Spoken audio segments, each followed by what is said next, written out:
ठाणे प्रादेशिक परिवहन विभागाकडून रिक्षा चालक आणि मालकांविरोधात विशेष तपासणी मोहीम हाती घेण्यात आली। रिक्षा चालकांना मराठीत व्यावहारिक संवाद साधता येतो का, तसंच त्यांच्या परवान्यांची आणि कागदपत्रांची पडताळणी करण्यासाठी अधिकारी आता थेट रस्त्यावर उतरले। प्रत्येक रिक्षा चालकाचं ड्रायव्हिंग लायसन्स, त्याचा बॅच, वाहन नोंदणी कागदपत्र आणि अन्य परवान्यांची तपासणी करण्यात येते। यावेळी चालकांना मराठीत संवाद साधण्यात सांगितलं जात असून त्यांची मराठी समज आणि बोलण्याची क्षमता तपासली जाते। या कारवाईमुळे प्रवाशांच्या सुरक्षिततेसोबतच मराठी भाषेचा वापर वाढवण्याचा प्रयत्न असल्याचं आरटीओच्या अधिकाऱ्यांकडून सांगण्यात येतंय। रिक्षा थांबून ड्रायव्हर लोकांचे लायसन्स, त्यांचे परमिट बघून त्यांच्याशी आपण संभाषण करतो मराठीमध्ये। त्यांना कितपत मराठी येतं, सामान्य मराठीचं ज्ञान आहे की नाही, जे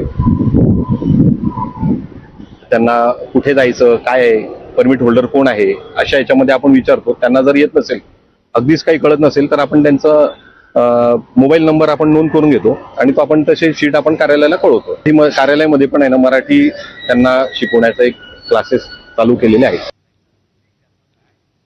राज्यातल्या रिक्षा आणि टॅक्सी चालकांसाठीच्या व्यावहारिक मराठी प्रशिक्षण वर्गांच्या मुद्द्यावर परिवहन मंत्री प्रताप सरनाईक यांनी काय म्हटलंय?